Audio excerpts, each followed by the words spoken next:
You know, it's interesting when you think about anti-aging medicine, the first thing I conjure up to are people that are desperate coming into your office. They're perimenopausal or menopausal, they're a male, it's low testosterone or 40 pounds overweight, and, they're desperate and crying to feel renewed and new.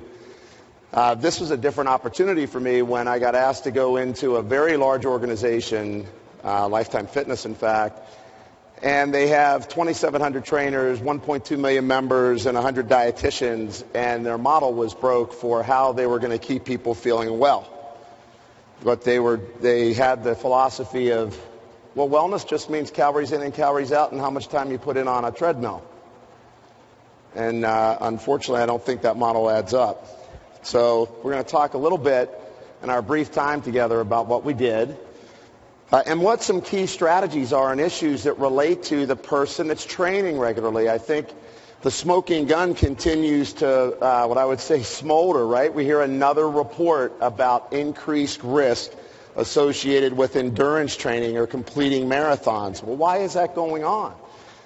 I don't want people to not be able to enjoy running a marathon if they want to run a marathon, but what are we going to do and what are we going to look at to keep their metabolisms efficient so they can enjoy the things they do, but yet it not be damaging or, in fact, life-threatening? So I want to be able to take a little bit of time and go through some very basic shifts in chemistry that have been identified that, quite honestly, I don't think anybody's talking about yet. So this was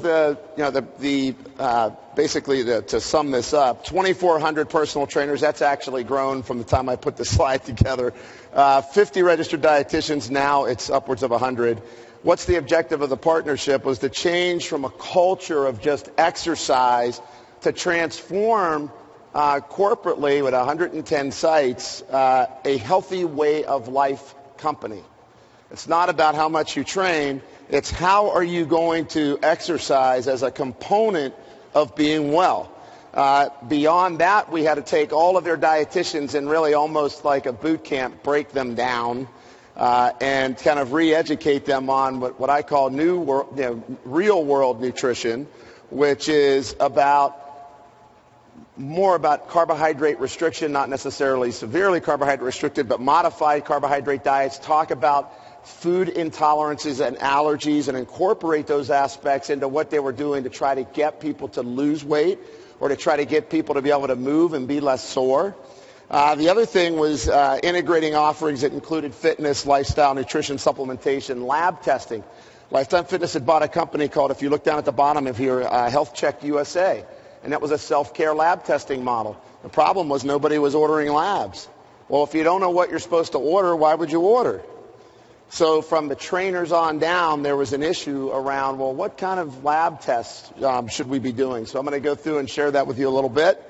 But the purpose of this was to create a cohesive, organized way to say, how are we going to get people to truly get more fit and truly get healthier and raise the bar in the fitness side of the industry? I mean, I spent my time in clinical practice, had an institute for actually over 20 years, taught at the College of Medicine and Pharmacy for 15 years.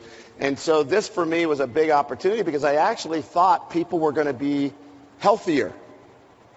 And what I found out when I walked in was that the same problems that I saw in clinic were the same things that I would ask people about, like the trainers. Do you have trouble sleeping at night? Oh, my God, yeah. Do you have short-term memory loss? Oh, my gosh, I can't remember how to get to work some mornings, right? Those issues resonated even in the younger populations. If they walked into here, you're going, wow, they're fit. They look great. Yeah, but they're having craving problems. They're having cognitive problems. They're sore. Their moods are down. They just haven't gotten to the tipping point where they've become ill yet. Wouldn't it be nice if we could start to get a hold of some people before they get ill?